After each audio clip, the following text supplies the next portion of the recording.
ಬೆಕ್ಕು ಕಣ್ಣು ಮುಚ್ಕೊಂಡು ಹಾಲು ಕುಡಿದ್ರೆ ಯಾರಿಗೂ ಗೊತ್ತಾಗಲ್ಲ ಅಂತ ತಿಳ್ಕೊಳ್ಳುತ್ತೆ. ಇಷ್ಟು ಬೇಗ ಇದು ಜನವಿರೋಧಿ ಸರ್ಕಾರ ಆಗುತ್ತೆ, ಇಷ್ಟು ಜನಗಳನ್ನ ವಿರೋಧ ಕಟ್ಕೊತಾರೆ, ಅದು ಬಿಟ್ಬಿಟ್ಟು ಮಿಕ್ಕಿದ್ದೆಲ್ಲ ಮಾತಾಡ್ತಾರೆ. ಸುದೀರ್ಘವಾದಂಥ ರಾಜಕೀಯ ಅನುಭವ ಇರುವಂಥ ಮುಖ್ಯಮಂತ್ರಿಗಳ ನೇತೃತ್ವದಲ್ಲಿ ಈ ಸರ್ಕಾರ ಇಷ್ಟು ಕೆಟ್ಟದಾಗಿ ಆಡಳಿತ ಮಾಡ್ತಾ ಇದೆಯಾ?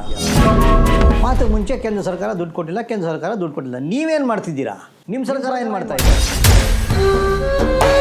ಚುನಾವಣೆ ಗೆಲ್ಲಬೇಕು ಅಂತ ಗ್ಯಾರಂಟಿಗಳನ್ನ ಕೊಟ್ಟರು. ಆ ಗ್ಯಾರಂಟಿನ ಪೂರೈಕೆ ಮಾಡೋದು ಹೇಗೆ? ಅದಕ್ಕೆ ದುಡ್ಡಲ್ಲಿ ತರೋದು, ದುಡ್ಡು ಹೆಂಗೆ ಹೊಂದಿಸೋದು? Kalaburagi district incharge minister Priyank Kharge ಅವರು ಬಾಯಿಗೆ ಬಂದಂಗೆ ಮಾತಾಡ್ತಾರೆ. ಅವ್ರ ಜಿಲ್ಲೆನಲ್ಲಿ PUCನಲ್ಲಿ ರಿಸಲ್ಟು ಬಾಟಮ್ ಇಂದ 2ನೇದು. ಇದಕ್ಕೆ ಉತ್ತರ ಕೊಡ್ತಾರಾ ಪ್ರಿಯಾಂಕ್ ಖರ್ಗೆ ಅವರು?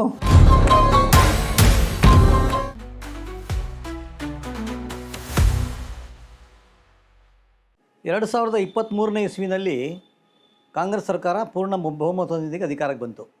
ನಾನು ಒಂದು ಕಡೆ ಆರ್ಟಿಕಲ್ ಬರೆದಿದ್ದೆ, that is a point of hope. ಯಾಕೆಂತಂದರೆ ಸಿದ್ದರಾಮಯ್ಯನವರು ಮುಖ್ಯಮಂತ್ರಿ ಆದಾಗ ಜನಕ್ಕೆ ಒಂದು ಭಾಳಷ್ಟು ಭರವಸೆ ಇತ್ತು, ನಂಬಿಕೆ ಇತ್ತು. ಸಿದ್ದರಾಮಯ್ಯನವರು ಒಬ್ಬ ಅನುಭವಿ ಆಡಳಿತಗಾರ. ಸಿದ್ದರಾಮಯ್ಯನವರು 13-14 ಸಲ ಬಜೆಟ್ ಕೊಟ್ಟಿದ್ದಾರೆ. ಸಿದ್ದರಾಮಯ್ಯನವ್ರಿಗೆ ಒಂದು ಜ್ಞಾನ ಇದೆ, ಅನುಭವ ಇದೆ. ಹಾಗಾಗಿ ಸಂಪೂರ್ಣ ಬಹುಮತ ಬಂದಿರೋದ್ರಿಂದ ಒಂದು ಒಳ್ಳೆಯ ಆಡಳಿತ ಕೊಡ್ಬೋದು ಅನ್ನುವಂಥದ್ದೊಂದು ಹೋಪ್ ಇತ್ತು. ಅದಕ್ಕೆ ನಾನು ಬರೆದಿದ್ದೆ. ಮೊನ್ನೆ ಇತ್ತೀಚೆಗೆ ನಾನು ಒಂದು ಆರ್ಟಿಕಲ್ ಬರೆದಾಗ ಯಾವುದೋ ಒಂದು ಹತ್ರ ಮಾತಾಡಬೇಕಾದ್ರೆ ನಾನು ಹೇಳಿದೆ, Karnataka polity is oscillating between hope and despair ಅಂತ. Coming in of Siddaramaiah as chief minister was a point of hope in 2023. ಆದರೆ 2.5 ವರ್ಷಗಳ ನಂತರ ಏನಾಗಿದೆ? We have reach to a point of despair, from hope to despair. ಯಾಕೆ ಅಂತಂದರೆ ಇಷ್ಟೆಲ್ಲ ಅನುಭವ ಇರುವಂಥ ಮುಖ್ಯಮಂತ್ರಿ, ಇಷ್ಟೆಲ್ಲ ಜ್ಞಾನ ಇರುವಂಥ ಮುಖ್ಯಮಂತ್ರಿ, ಇಷ್ಟು ಸರ್ತಿ ಬಜೆಟ್ ಕೊಟ್ಟಿರುವಂಥ ಮುಖ್ಯಮಂತ್ರಿ, ಸುದೀರ್ಘವಾದಂಥ ರಾಜಕೀಯ ಅನುಭವ ಇರುವಂಥ ಮುಖ್ಯಮಂತ್ರಿಗಳ ನೇತೃತ್ವದಲ್ಲಿ ಈ ಸರ್ಕಾರ ಇಷ್ಟು ಕೆಟ್ಟದಾಗಿ ಆಡಳಿತ ಮಾಡ್ತಾ ಇದೆಯಾ? ಇಷ್ಟು ನಾವು ಜನವಿರೋಧಿ ನೀತಿನ ನಾವು ನೋಡ್ತಾ ಇದ್ದೀವಲ್ಲ, ಹೇಗಾಯ್ತು ಇದು? That is why I say this is the point of despair, from hope to despair. ಈಗ ಚುನಾವಣೆ ಗೆಲ್ಲಬೇಕು ಅಂತ ಗ್ಯಾರಂಟಿಗಳನ್ನ ಕೊಟ್ಟರು. ಆ ಗ್ಯಾರಂಟಿನ ಪೂರೈಕೆ ಮಾಡೋದು ಹೇಗೆ? ಅದಕ್ಕೆ ದುಡ್ಡಲ್ಲಿ ತರೋದು, ದುಡ್ಡು ಹೆಂಗೆ ಹೊಂದಿಸೋದು?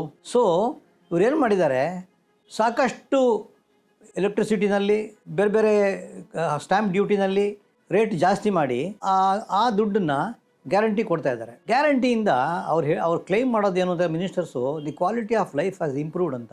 No, the quality of life has not improved. ಯಾಕೆ ಅಂತಂದರೆ the majority of the people are suffering. ಅವರ ಲೈಫು ಮಿಸರಬಲ್ ಆಗಿಬಿಟ್ಟಿದೆ. ಈಗ ಉದಾಹರಣೆಗೆ ಫ್ರೀ ಬಸ್ ಕೊಟ್ಟಿರೋದ್ರಿಂದ ಮಹಿಳೆಯರಿಗೆ ಬಸ್ ತುಂಬ ಮಹಿಳೆಯರೇ, ಪುರುಷರಿಗೆ ಸೀಟೇ ಇಲ್ಲ, ರಿಸರ್ವೇಷನೂ ಸಿಗ್ತಾ ಇಲ್ಲ. ಆ ರೀತಿ ಗಲಾಟೆ ಆಗಿತ್ತು ಮೈಸೂರಿನಲ್ಲಿ, ಗುಲ್ಬರ್ಗಾನಲ್ಲಿ, ಹುಬ್ಳಿನಲ್ಲಿ, ಶಿವಮೊಗ್ಗನಲ್ಲಿ ಗಲಾಟೆ ಆಗಿತ್ತು. ಫ್ರೀ ಬಸ್ ಕೊಟ್ಟಿರೋದ್ರಿಂದ ಮಹಿಳೆಯರಿಗೆ, ಶಾಲಾ ಮಕ್ಕಳಿಗೆ ಸ್ಕೂಲ್ಗೆ ಹೋಗೋಕ್ಕೆ ಬಸ್ ಸಿಗ್ತಾ ಇಲ್ಲ. ಇದು ಗ್ಯಾರಂಟಿ ಸ್ಕೀಮಿನ ಪರಿಣಾಮ. ಪವರಲ್ಲಿ 2,000, 2,500, 3,000 ಬಿಲ್ ಬರ್ತಾ ಇದೆ. ಇದು rob rich to pay Paul ಅಂತಂಗೆ ಆಯ್ತಿದ್ದು, ಇಂಗ್ಲೀಷಲ್ಲಿ ಗಾದೆ ಇದೆ. ಹಾಗಾಗಿ ಗ್ಯಾರಂಟಿ ಸ್ಕೀಮ್ಗಳಿಗೆ ಹಣ ಹೊಂದಿಸೋದ್ರ ಮೂಲಕ ಸರ್ಕಾರ ಡೆವಲಪ್ಮೆಂಟಲ್ ಆ್ಯಕ್ಟಿವಿಟೀಸ್ಗೆ ಸರ್ಕಾರ ಹಣ ಕೊಡೋಕ್ಕಾಗ್ತಾ ಇಲ್ಲ. ಬೆಂಗಳೂರು ನಗರದ ರಸ್ತೆ ತಗೊಳ್ಳಿ. ನೀವು ಬೆಂಗಳೂರು ನಗರದ ರಸ್ತೆಗಳೇ ಈ ರೀತಿಯ ಕಳಪೆ ಕಾಮಗಾರಿ, ಕಳಪೆ ಗುಣಮಟ್ಟದ್ದಾದರೆ ಇನ್ನು just think of Kolar, just think of Bidar, just think of Belgaum, just think of Davanagere and Koppal. ಏನು ಪರಿಸ್ಥಿತಿ ಇರ್ಬೋದು ಅಂತಲ್ಲಿ. ಒಬ್ಬ ಮಂತ್ರಿ ಕೂಡ ಈ ವಿಚಾರಗಳ ಬಗ್ಗೆ ಕಾಳಜಿನೇ ವಹಿಸ್ತಾ ಇಲ್ಲ.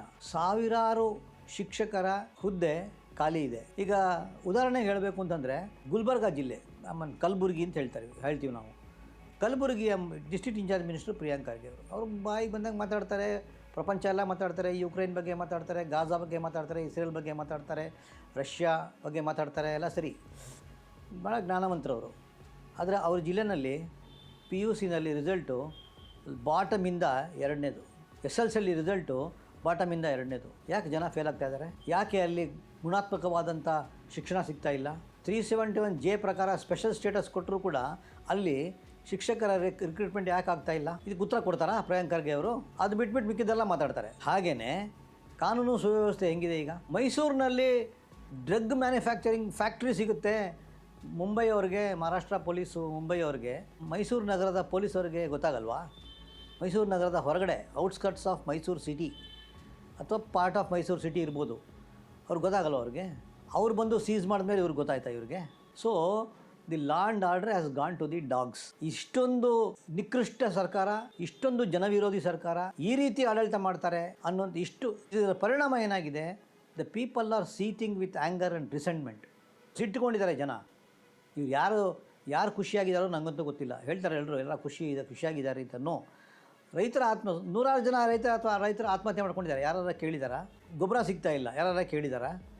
ಫ್ಲಡ್ ಬಂತು, ಸಿಕ್ಕಾಪಟ್ಟೆ ಫ್ಲಡ್ ಬಂತು, ಸಿಕ್ಕಾಪಟ್ಟೆ ಮಳೆ ಆಯ್ತು. ಈ ಸಲ ಮಳೆ ಆಗಬೇಕು, ಇಲ್ಲ ಅಂತಿಲ್ಲ. ಅದು ಪ್ರಕೃತಿ ವಿಕೋಪ. ಅದನ್ನು ಪರಿಹಾರ ಕೊಡೋಕ್ಕೆ ಏನು ಮಾಡಿದ್ದಾರೆ ಇವರು? ಎಷ್ಟು ಜನ ಮಂತ್ರಿಗಳು, ಜಿಲ್ಲಾ ಉಸ್ತುವಾರಿ ಮಂತ್ರಿಗಳು ಪ್ರವಾಸ ಮಾಡಿದ್ದಾರೆ? ಎಷ್ಟು ಜನ ಜಿಲ್ಲಾ ಉಸ್ತುವಾರಿ ಮಂತ್ರಿಗಳು ಅವರವರ ಜಿಲ್ಲೆಯಲ್ಲಿ ಇದ್ದು ಪರಿಹಾರ ಕೊಡ್ಸೋಕ್ಕೆ ಇವರು ಪ್ರಯತ್ನ ಪಟ್ಟಿದ್ದಾರೆ? ಎಷ್ಟು ಫಂಡ್ ರಿಲೀಸ್ ಆಗಿದೆ? ಮಾತಿಗೆ ಮುಂಚೆ ಕೇಂದ್ರ ಸರ್ಕಾರ ದುಡ್ಡು ಕೊಟ್ಟಿಲ್ಲ. ನೀವೇನು ಮಾಡ್ತಿದ್ದೀರಾ? ನಿಮ್ಮ ಸರ್ಕಾರ ಏನು ಮಾಡ್ತಾಯಿದೆ? ಇದು ನಾನೊಬ್ಬ ಪತ್ರಕರ್ತನಾಗಿ ಸಾಕಷ್ಟು ಲೇಖನಗಳು ಬರೆದಿದ್ದೀನಿ ನಾನು.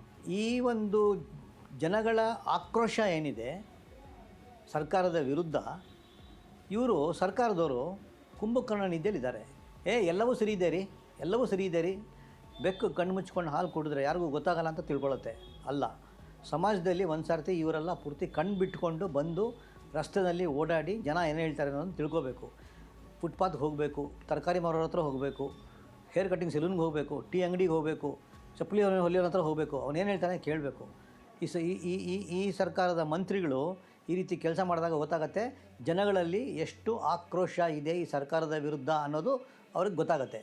ಹಾಗಾಗಿ it is a point of despair, from point of hope to point of despair ಅಂತ ನಾನು ಹೇಳೋದು. 2.5 ವರ್ಷ ಆಗ್ತಾಯಿದೆ. ಈಗ ನವಂಬರ್ಗೆ 2.5 ವರ್ಷ ಆಗುತ್ತೆ ಈ ಸರ್ಕಾರ ಬಂದು.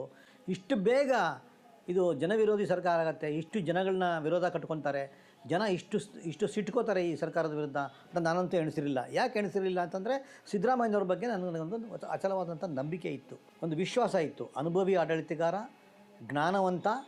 ಹಾಗಾಗಿ ಒಂದು ಒಳ್ಳೆಯ ಸರ್ಕಾರ ಕೊಡ್ಬೋದು. ಮತ್ತು ಸಂಪೂರ್ಣ ಬಹುಮತ ಇರುವಂಥ ಸರ್ಕಾರ ಇದು. ಟುಟ್ಮಾ ಸರ್ಕಾರ ಅಲ್ಲ ಇದು. 80 ಜನ ಬಂದರು, ಇನ್ನು 20 ಜನ ಸಪೋರ್ಟ್ ತೊಗೊಂಡ್ವಿ, ಆಮೇಲೆ 16 ಜನ ಸಪೋರ್ಟ್ ತೊಗೊಂಡ್ವಿ, ಹಂಗೆ ಆ ಸರ್ಕಾರ ಅಲ್ಲ ಇದು. 136 ಜನ, it's A very good number.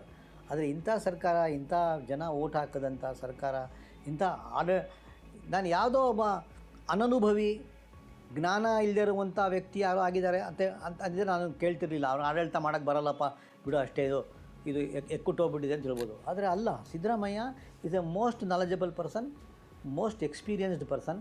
ಅವರ ನೇತೃತ್ವದಲ್ಲಿ ಈ ಸರ್ಕಾರದಲ್ಲಿ ಇಷ್ಟು ಕಳಪೆ ಆಡಳಿತ ಆಗಿದೆಯಲ್ಲ ಅಂತ ದುಃಖ ಆಗುತ್ತೆ, ಸಿಟ್ಟು ಬರುತ್ತೆ, ನೋವಾಗುತ್ತೆ.